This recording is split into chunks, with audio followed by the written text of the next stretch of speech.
G'day there guys, it's Connie here again from Marky Industries. I hope you're all having a fantastic day. As always, we're back with some more stories from Reddit, so make sure you hit like and subscribe and the notification bell, and let's get stuck straight in.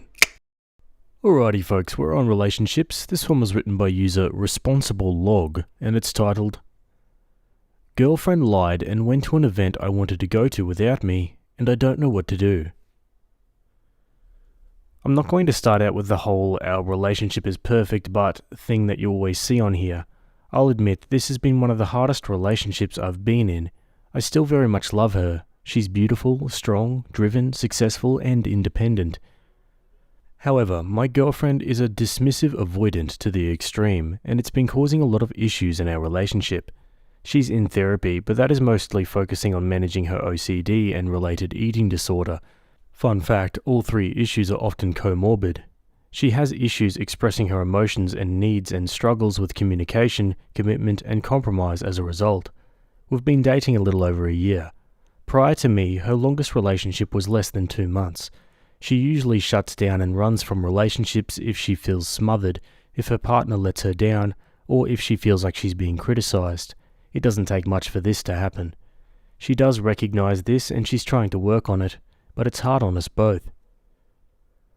Both of us are big theatre nerds. A few months ago we had a trip to a city about 2 hours from us to visit her grandparents, and I got to meet her best friends from college for the first time. While there, we went to a show with her friends. I honestly had a great time. Her grandparents love me and I got along really well with her friends. There was another show coming up in a few months that both of us have connections to. It was the first musical she ever saw with her grandparents, and I worked on a production in high school. I asked my girlfriend if we could go. I even offered to bring her grandparents and treat them to a nice night out. They don't get to go out much anymore. Or we could go with her college friends. I immediately got shut down. She said that she didn't really like that show, which she has mentioned before, and she didn't want to see it again. Fine, no big deal. That show was last weekend. Not sure if this is relevant yet, feel free to skip this paragraph, but we kinda had a fight on Saturday. I was about 15 minutes late to picking her up to hang out at a brewery, and she felt really let down. She's broken up with other people for similar reasons, and gave the silent treatment all day. Eventually I get her to open up, we apologize to each other, and I have a decent evening at home. The next morning she says that she doesn't feel great and wants to go home to rest. I drive her home and asked if she needed me to stay with her to take care of anything. Nope, she just wants a quiet day to herself. I tell her to let me know if she needs anything and headed home. I don't hear from her all day. Even when she's relaxing, we're usually trading memes and Snapchats of our cats, but she's not even opening my messages. Earlier that week she had a migraine so bad that I needed to take her to the emergency room, and her sister just had a baby that's been having some health problems. I started to get really worried that something was wrong by late afternoon, so I decided to check her location on Find My. She's not at home. She's not even in our city. She's just leaving a restaurant and walking to the theatre to go see the show that I really wanted to see. I assume she was with her friends again. The restaurant is a favourite of theirs. It's a nicer restaurant where they would have needed a reservation, and the show is a popular show. Everything would have needed to have been planned well in advance. I'm not worried about her cheating or anything. Her friends are married to each other and she wouldn't be going with anyone else except maybe her grandparents. I'm just so hurt over everything. I really wouldn't have minded if she said she already had plans to go to the show with her friends. I just don't understand why she lied to me about not being willing to go, and why she lied to me to hide that she was going. I think she just didn't want to explain that she wanted to go with her friends and without me. I don't know how to bring this up to her. She's very sensitive to criticism. Even though I'm hurt, not mad at her, she'll probably take it as an attack. She also just doesn't really like me expressing my feelings to her in general, and tends to shut down and withdraw. I'm worried that if I bring this up, she'll just break up and leave to avoid the conversation. She's threatened to do that before on much smaller issues. How can I bring this up without scaring her off? Jeez, does this woman really expect to go her entire life just skirting around the hard stuff? Like, part of being an adult is addressing these issues. Opie shouldn't feel like he's walking on eggshells every time he wants to express his feelings. This is ridiculous. Let's go to the comments. Imagine living the rest of your life where your feelings and thoughts about situations are met with hostility. This is where you're headed in this relationship. It screams narcissism, and trust me, you will regret it if you continue. This isn't something you can fix. If she's already being dishonest, it's probably time to let her work on herself by herself. This relationship is only afloat because you're sacrificing your needs to satisfy hers. You can either accept that's what you're going to deal with for the rest of your life, or you can take action. Waiting for her to change is not going to make you happy. Quote, I'll admit this has been one of the hardest relationships I've been in. Don't have to read past to this. Relationships shouldn't be hard. Your life partner should be the easiest relationship in your life. You're in a codependent relationship. You're acting as the giver/provider/fixer/rescuer, while she's the taker with special needs. It makes sense that you feel intense love despite how hard this is on you. Rescuers bond strongly to those who require infinite fixing. They put their own needs on hold and doubt whether their feelings are worth expressing, because their fundamental idea of love is service. The shadow side of being a rescuer is that it usually comes back to one's own insecurity and low sense of desirability and self-worth. It's all about being needed instead of wanted. The false sense of security comes from believing that one is relied on. Therapy would help. Unpack why you stay in relationships where the giving and taking is so unbalanced, and the basic expectations of kind communication, honesty, and fair treatment are so far off the table. Look at early relationships and parents. Lots of help available at the Codependency subreddit, and there are many books written about this. Moving on to an update. I want to thank everyone for their input on my last post. I know it's a bit cliche, but I wasn't expecting it to take off so much. Even the harsher comments helped me get a better grasp on the situation. I wasn't going to bother posting an update, but a few people have messaged me, and someone stole and reposted on another subreddit, so I figured I'd finally write this out. Spoiler, not a good ending. I spent a lot of time thinking about what to do. I made my post on Monday, and we had a date planned for Wednesday. I decided I would bring it up then. On Tuesday, she was having a bad day at work, but she didn't really let me know. She texted me about an email that her a-hole boss sent her, and I thought my response was appropriately supportive and validating, basically telling the guy off and letting her know she's right to be frustrated. I get it, Kurt. Is that all you took from that? Back from her. I probably should have thought a bit more, but I was dealing with my own work issues and a migraine, so I lazily just doubled down on my first response, again reiterating that she has every right to be angry. She didn't respond. I didn't double text, but I did reach out via Snapchat and Instagram messages to see if she'd respond there. She didn't open any of my messages. Because I'm always trying to make excuses for her, I assumed she's busy and will respond when she has time. If you couldn't tell from the first post, my girlfriend really struggles with communication. Finally, 4 hours later, she responds with how she doesn't feel emotionally supported and she needs some space to think about the future of our relationship. I was super confused and asked what was wrong. I got the response, I just had a really crappy day and you didn't even bother to call me. I kind of snapped at that a little. I asked why she didn't respond to any of my messages, or why she didn't say, hey, I had a really bad day at work and I need to hear your voice, or something like that. I pointed out that she never asks me for emotional support. She just acts out until I figure out what she needs, or until she gets frustrated and gives me the silent treatment. I didn't respond because it wouldn't have mattered. I cannot always be the one putting in the work.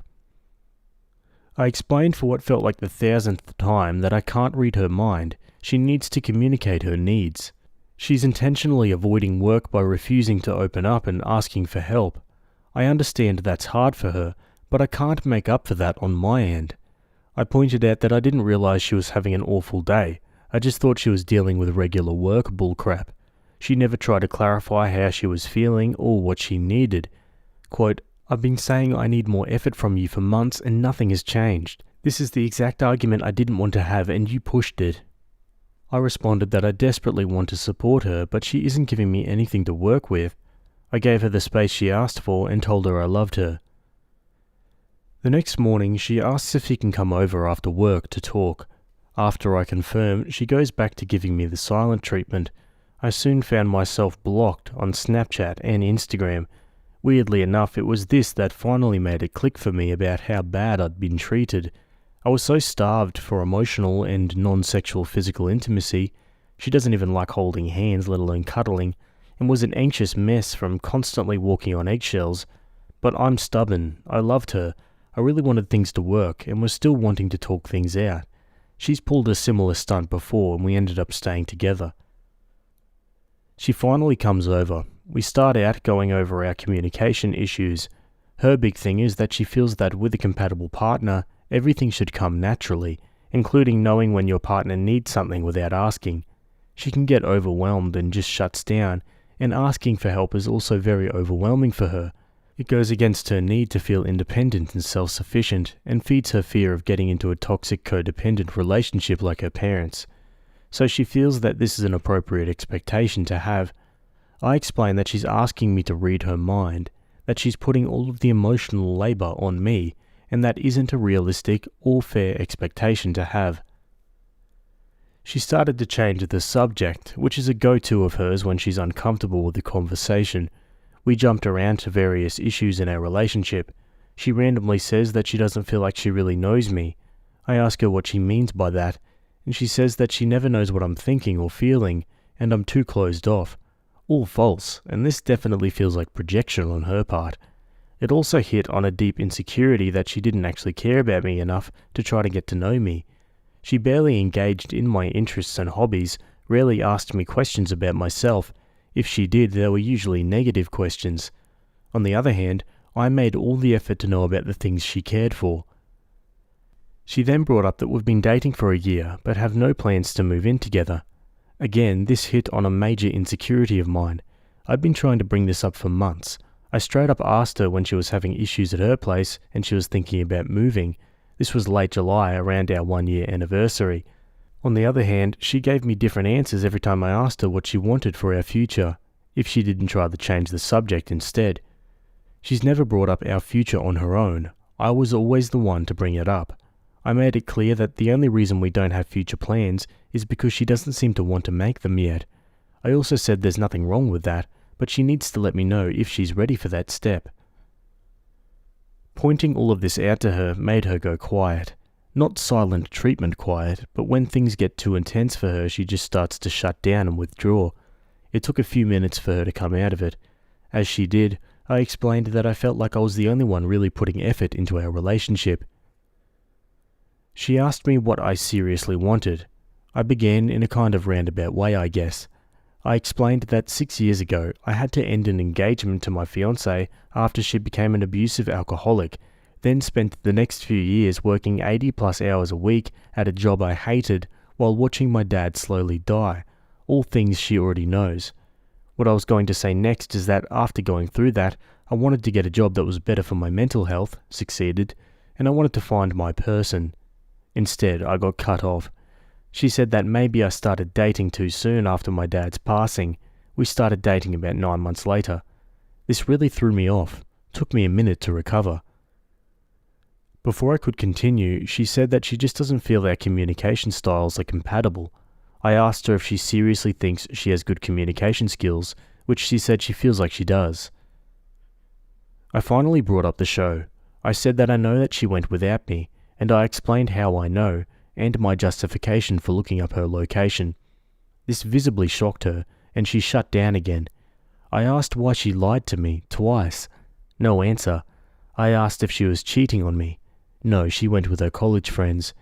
She eventually confirmed that this was planned before I even asked to go. As I suspected, she just said that she didn't want to go to avoid what she felt was an uncomfortable conversation. I asked her if she felt like this was okay. Yes, she was worried that if she told the truth, I'd push her to let me go with them. I asked if I ever tried to pressure her into doing something that she didn't want to do. She said yes, I asked to watch movies that she doesn't like over and over. Again, a sore spot. I rarely got to pick what we watched, and she seems to intentionally avoid movies that are important to me. Over Christmas, I asked to watch Home Alone to continue a tradition I had with my dad. I wanted her to be there with me for support. She refused and found every way to invalidate my feelings. Have I ever pressured her outside of asking to watch a few of my favorite movies? No. I asked if I'd done anything to make her feel unsafe opening up to me about any of this. She said no, she's just not the type to open up like that to anyone but her sister. How does she expect to have a serious relationship with someone if she won't open up to them? And she feels like the right person will just make it easy for her. Does she feel like she needs to do any of the work on herself to be a better partner? She says no, because she doesn't really want to be a partner anymore. She said that our relationship was adding so much stress in her life to the point that it was affecting her job and eating disorder recovery. I'm not sure how true this is. She's been doing really well with both. Where is the stress coming from in our relationship for her? And she says the constant obligations and me constantly asking for more from her. I brought up how much work I've put into this relationship. I chauffeured her around for 2 months while her car was in the shop, visited her in the hospital every day, and then slept on her couch and took care of her for a week while she recovered from surgery. I've paid for the vast majority of dates, given her money when she overdrew her bank account, helped her move on short notice, and how I've always showed up for her when she's asked, and plenty of times when she didn't. I've also tried to model good relationship behaviour and how exhausting and heartbreaking it is to not have that effort reciprocated. Instead, I rarely got to plan dates or pick what movies and shows we watched due to her refusal to compromise. I put in all of this effort trying to open up to her and to get her to open up to me. The few times I asked for her emotional support, even on small things like watching Home Alone with me, she refused. She didn't take any interest in my hobbies, even those that we had in common. We had next to no emotional intimacy, and I had to constantly forgive her for blowing up at me for little things, giving me the silent treatment, or lying to me, while I always admitted when I was wrong and showed her that I was putting in the work to grow with our relationship. I've been giving so much without getting anything in return, and I didn't feel like my expectations were unrealistic at all. I was asking for the bare minimum. My needs weren't being met. She again just said that she doesn't think our communication styles are compatible. I guess this is the hill she wanted to die on to end our relationship. I did let her know that I didn't want to end things and I was still willing to work on us. I offered to get us a relationship counsellor, but she refused. She was exhausted and couldn't do this anymore. At this point I was exhausted too and agreed to end things. She never cried or anything during the whole conversation. She just switched between being cold or looking uncomfortable. By the end, I was kind of a mess. I never raised my voice or got angry though. A week or so later, I wasn't doing great. Made the mistake of getting drunk alone at home, then made the horrible mistake of trying to text her. I asked if she'd thought about us and if she was willing to talk. I got hit with, "Don't contact me. It's not coming across to you, so I'm being explicit. I want nothing from you except to never hear from you or see you again. I'm blocking your number. Contact me again and I'll be getting a restraining order. Go get some help and leave me alone." So that was great. I haven't been doing great. Between how exhausted everything made me and the fact that this relationship and breakup managed to hit most of my relationship insecurities, I've been kind of a mess. It's just been rough realizing how I hardly ever felt appreciated, valued, respected, or prioritized throughout our relationship, and how I never really felt like she saw me as a partner or us as a team. I realized that I made a lot of excuses for her, given her childhood trauma and this being her first attempt at a serious relationship. A lot of her points about her not knowing me or us not having plans for the future felt really gaslighty, and it's messed with my head a lot. That and the constant nitpicking kinda destroyed my self-esteem. I honestly felt better after breaking things off with my ex-fiancé than I do after this breakup. Oh well, guess I have a lot of work to do on myself. I'm sorry that this probably wasn't a satisfying ending. Honestly, man, as far as I'm concerned, this is the good ending. Sounds like she tapped out of that relationship a long time ago. And yeah, she clearly doesn't have the emotional maturity to understand what she's saying and what she needs in a relationship. She thinks her communication skills are good? Please. Let's go to some final comments. That relationship sounds exhausting. This story really highlights the idea that some people cannot bear the thought of being alone or by themselves. Why else would you put up with so much emotional turmoil when you know what you're getting? Someone says, "I have a friend like this. I wouldn't call his relationship abusive, but he's definitely not happy, and there are some mental health issues on his girlfriend's side. I've heard maybe one good thing about her from him, and every time I ask him, why stay, he just gets quiet. We both know he's willing to be miserable for the rest of his life because the idea of being alone terrifies him. I see him maybe once a month at this point because he's working 2 jobs to support her, or as he calls it, woman expenses. I honestly just feel bad for the guy. I've always been comfortable being alone, so that fear of it I've never understood. Quote, her big thing is that she feels that with a compatible partner, everything should come naturally, including knowing when your partner needs something without asking. So she's looking for someone who is either omnipotent or telepathic. Seems legit. Quote, I guess this is the hill she wanted to die on to end our relationship. I did let her know that I didn't want to end things and I was still willing to work on us. I offered to get us a relationship counsellor. Took off my glasses, rubbed my temples. How little self-worth must you have to spend this much energy on somebody who doesn't even seem to like you? Maybe get a pet rock or something. Sounds less emotionally draining. Yeah, and funnily enough, a pet rock will probably give you more love than this woman. Anyway, guys, that's the end of that story. I'd love to hear your thoughts down below. Otherwise, we're moving on to another one. Okay, we're over on Am I the A-hole now? This one was written by user Obvious Mistake, and it's titled, Am I the a-hole for telling my husband that I would have never agreed to have his child if I knew he would go back on our agreement? I, 36 female, am a neurologist and I absolutely love my patients and my job. I believe there is no greater honour in life than being able to help others. The road to my medical degree was not easy and it was paved with many rejections. I was a troubled teen in high school and I didn't get accepted into any colleges my senior year. I had to work my way up, starting with remedial classes at my local community college. When I finally got into medical school at 26, I was absolutely thrilled. I met my husband, 37, in my third year of medical school. We've been married for 4 years now. My husband works in marketing and I make 3 times his salary. From the beginning of our relationship, I was very upfront that I was unsure about having biological children.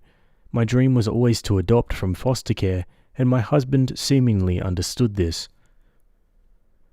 However, after his friend had a baby boy last year, he began to really press me on having children. I was initially very against this idea because I was just beginning my career. I wanted to wait a few more years before revisiting the topic of children.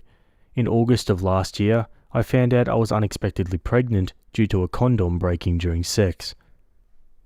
I was initially considering an abortion, but after many heartfelt conversations with my husband, we decided to keep the baby and he would quit his job and stay home until our daughter was old enough to start preschool. There were several factors that went into our decision to have him stay home with our daughter. I make significantly more money than him, so financially it just made more sense. I'm in the first few years of my career as an attending physician. After 4 years of med school and a 4-year residency, I'm just starting to practice on my own, whereas my husband has been in his career for 15 years. I was very clear I had absolutely zero desire to stay home and be a housewife. I respect stay-at-home mothers, but my work is my life, and I would go crazy at home all day. This just isn't the lifestyle I want whatsoever. And finally, I'm not comfortable putting my child in daycare until she's old enough to express herself verbally. As a victim of an assault when I was young, I just do not trust people enough to leave my daughter in the hands of strangers when she would be unable to report abuse or neglect. Our daughter is 9 weeks old today, and I'm preparing to return to my practice in a few weeks. This weekend, I left my husband alone with our daughter while I attended a medical conference out of state.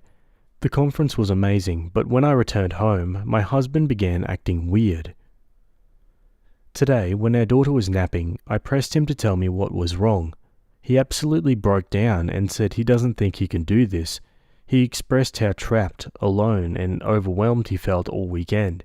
He now wants me to extend my maternity leave and is talking about trying to get his job back. This made me freak out, and I asked, well, what will we do with our daughter now? He responded by suggesting I leave my practice and work from home. I said absolutely not, and he suggested daycare. At this point, I just lost my crap and screamed, if I knew you were going to back out of your promise to take care of our daughter, I would have never had your child. I know I completely overreacted and I would never trade our daughter for anything. I love her so much, but I'm so upset with my husband and I'm not sure how to move forward at this point. I'd be pretty mad if I was OP too. So essentially this guy pressured OP to have his kid and then complains and gets overwhelmed when he has to take care of said kid. Give me a break. Let's go to the comments. Not the a-hole. You didn't overreact. He needs a wake-up call.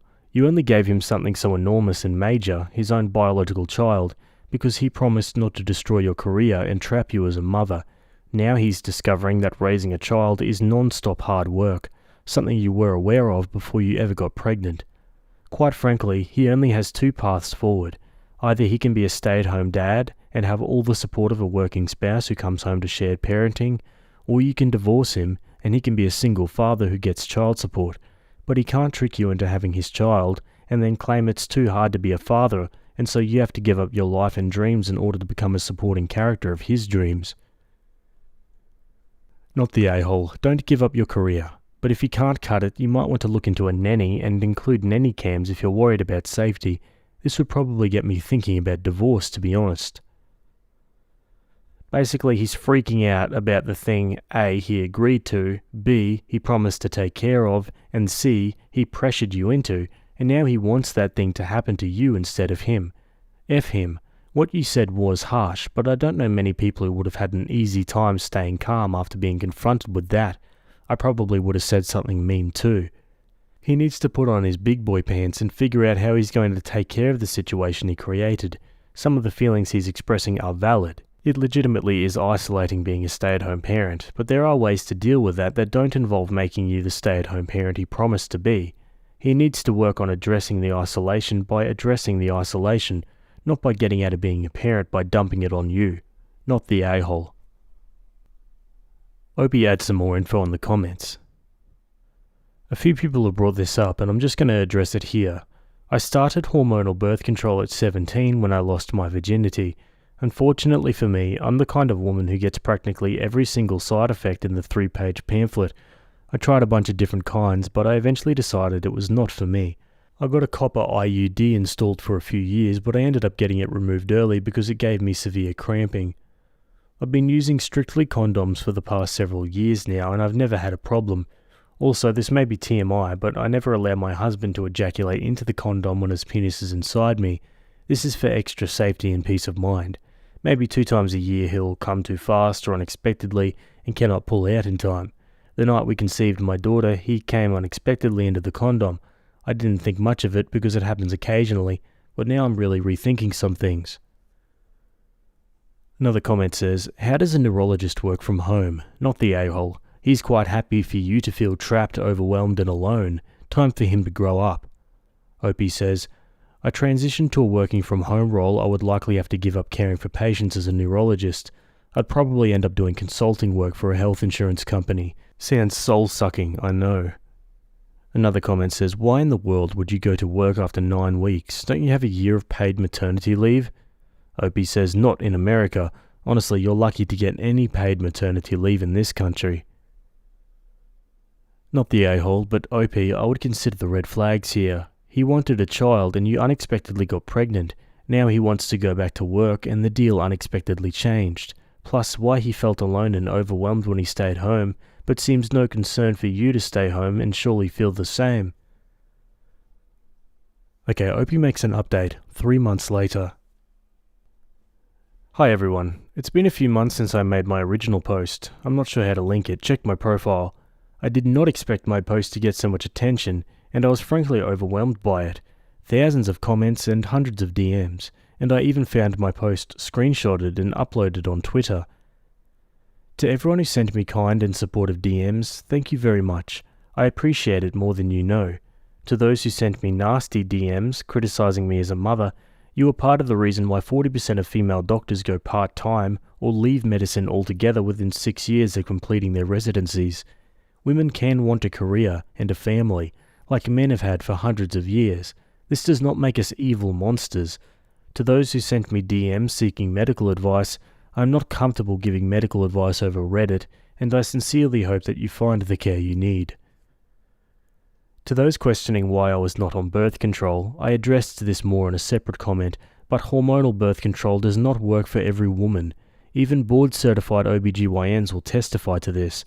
After trying my best with every birth control under the sun for nearly 10 years, I decided condoms and pull-out would be enough. Was this a stupid decision? Yes, but 40% of doctors are overweight, so we aren't always the best at taking care of our own health. Regardless, I have no regrets. I love my daughter and would not change a thing. Okay, now for the actual update. A few days after I made my original post, I realised how awful what I said to my husband was. No matter how upset I was, I never should have used our daughter as leverage in an argument. Even if I had to quit my job tomorrow and become a single mum, I would still do it for her because I love her more than anything, and I would choose her every time. I still feel awful that I said this. It was a truly terrible thing to say. Another thing I dropped the ball on was not being more patient and accepting with my husband. For some context, my mother came from out of town to stay with us for the first 8 weeks after I gave birth. My husband did contribute greatly.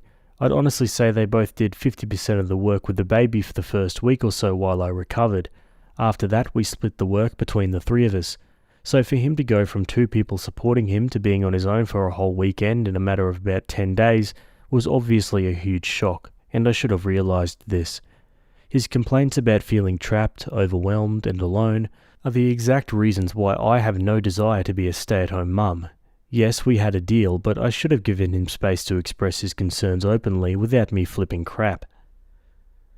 I stayed at my sister's with our daughter for a few days after the fight to give my husband some space. He would come to visit her every day during this period, but we agreed not to talk yet. When I came home, I apologised to him for mishandling the situation. To my surprise, he actually apologised too. He told me that he never intended to back out of our agreement. He just became so overwhelmed that he was unsure he was capable of caring for our daughter properly. He apologised for giving up so fast and suggesting that I work from home. He told me that no matter what we decided to do, I should not leave my practice. At the end of his apologies, he said that he wanted to give being a stay-at-home dad another shot. We then had a very long conversation about how we would handle things from here. He told me that caring for our daughter was not the overwhelming part, it was trying to keep up with the cooking and cleaning that was difficult. So we decided to hire a maid and buy one of those meal kit delivery services. He joined one of those new parent support groups to help reduce his isolation. 3 times a week, my sister-in-law has agreed to come over to babysit for a few hours so he can go to the gym or have some me time. I also told him that if at any point he feels like he can't be a stay-at-home dad anymore, to please tell me. I made it very clear that while I would be slightly disappointed, I would be much more disappointed knowing that he was burnt out and upset while caring for our daughter. Since this, we've also taken steps to strengthen our marriage, going on date nights once a week. I don't yet feel comfortable leaving our daughter with anyone besides family, so most of these date nights include long walks while pushing her in the stroller or Netflix and takeout on the couch, but hey, it's been working. Addressing the whole poking holes in the condom thing, no, I don't think this happened. I honestly did not even bother asking my husband this. I felt that an accusation of this magnitude would be detrimental to our marriage, especially when it was already in such a fragile state. My husband has agreed to get a vasectomy, so we don't have any more happy accidents. He's scheduled for later this year, and we're abstaining from PIV until then. This whole situation has made me realise I needed to go back to therapy, and I've been seeing my therapist for about 6 weeks now. My CSA hadn't impacted my life for about 8 years prior to this, but having my daughter and dealing with postpartum anxiety has stirred up some really dark thoughts. I know that I'm being overprotective due to my trauma, and I want to work through this so that I can be a good mother and a good partner. A lot of people told me to leave my husband, and I'm sure a lot of people reading this may think that I'm making a mistake. I know that I am not. My husband had a weak moment and broke down, but he does not have a pattern of being unreliable, dishonest, or unsupportive. He supported me through my final 2 years of med school and throughout my residency. Please try to remember that my post highlighted the worst moments in our relationship. It did not show the 8 wonderful years we have had together. One comment says, "Oh dear, this is all very step 40. Opie replies, "About a year into my husband and I dating, I was studying for the USLME Step 2 exam. This is an absolute monster of an exam. 9 hours and 1 day testing you on all your clinical knowledge. Your residency match heavily relies on your Step 2 performance. Obviously, I was beyond stressed. About 6 weeks before my exam, my husband and I had dinner reservations for 8 p.m. I was exhausted and accidentally fell asleep at 6 p.m, standing him up for dinner. At 9 p.m, he knocked on my apartment door to see if I was okay, and I broke down as soon as I opened the door. All the stress and anxiety came flooding out. I was sobbing in his chest, telling him that I could not finish medical school. He spent all night comforting me, and he continued to be there for me the entire time. He brought me meals twice a day so that I did not have to cook, did my laundry every week, ran my errands, took care of my cat, and gave me many back massages because I spent so much time hunched over my textbooks. He emotionally supported me the entire time. He never let me lose sight of my dream, and did everything he could to help me through my difficult time. This is who my husband is, and now I'm returning the favour. I am supporting him however I can as he makes this difficult transition into being a stay-at-home dad. Call me a step-forward wife all you want, but it's just not worth it to me to throw away my family over one horrible fight. And Opie comments on if she'll have any more kids, and if not, any procedures to be done. Nope, my husband is getting a vasectomy. I tried copper IUD for a bit, but it gave me horrible periods. I'm so sick of family planning being 100% on women. I do not want to deal with the side effects of hormonal birth control for another 10 years when hubby has agreed to a quick outpatient procedure. Alrighty folks, and that's the end of that story. I'm glad that they could work it out. I still think maybe hiring a maid if you've got the money would be good for, a day or two for the week. It'll help take the load off the husband a bit more, and maybe he can do a bit of work and, have a little bit of self-fulfillment. What do you guys think? Let me know your thoughts down below. Either way, we're moving on again. Alrighty, quickly stopping over on Petty Revenge. This one was written by user Low Myope, and it's titled, "She tried to plagiarize my work. I went nuclear." During my freshman year at university, I'd been working on a group project with 4 other people. We had completed an experiment as part of a physics module, and each needed to write a report, approximately 2,500 words, to be assessed. As the deadline for this module fell slap bang in the middle of a really active few weeks, I took the uncharacteristically organised decision to write and submit my report a few weeks early. Job done. Free to party over varsity week. One of my colleagues left everything until the last minute and called me in a panic 2 days before the due date and asked if I could share my report with her so that she could understand how to structure the report and present the data. Me being a bit dopey and probably still a bit intoxicated from a week of partying, sent her my report in its entirety. The following day and night before submission, she called me again and asked if I could proofread her report and make any minor adjustments I saw fit before she submitted. I agreed and she emailed the document over. Much to my horror, she had basically copied and pasted my entire report. I couldn't believe that she was moronic enough to send me the report to look at, given that she'd plagiarized the whole thing. This is where I became quite vengeful and petty. I first used the find and replace function on Word and replaced commonly used words from our experiment with vulgarities. I then replaced a step-by-step methodology from our experiment with a step-by-step recipe for spaghetti bolognese. The data table was replaced with the box scores from the NFL games that weekend. I took the time to change the authors' names and her references to characters from Harry Potter, i.e. Weasley et al. 2009, Dumbledore and Grindelwald 2008. To top things off, I rewrote her conclusion as a confession that she had attempted to plagiarize the report. I sent the revised document to her and fully expected to receive an angry phone call in response. I did receive an angry phone call 3 weeks later when she was called in for a faculty meeting due to academic misconduct.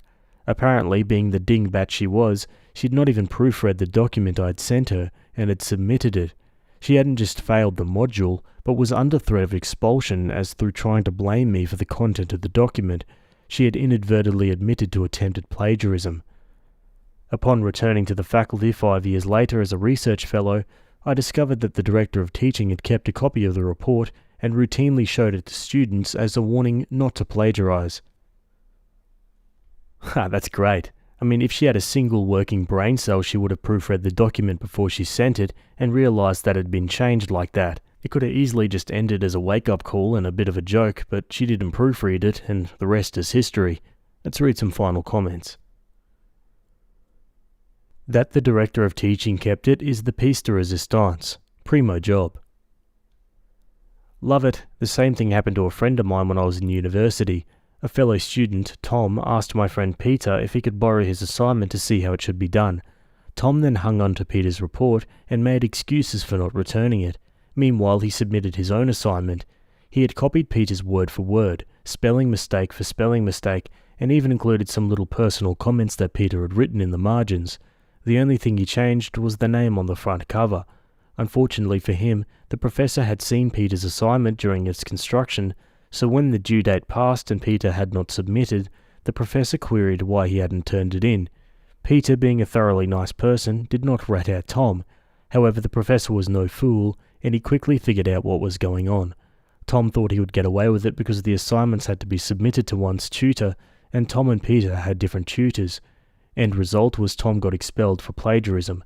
Not surprisingly, before he left, he absconded with the funds from the student union. Alrighty guys, and that's the end of that story. Maybe you got a similar one you'd like to share. Plenty of drama in those university days, right?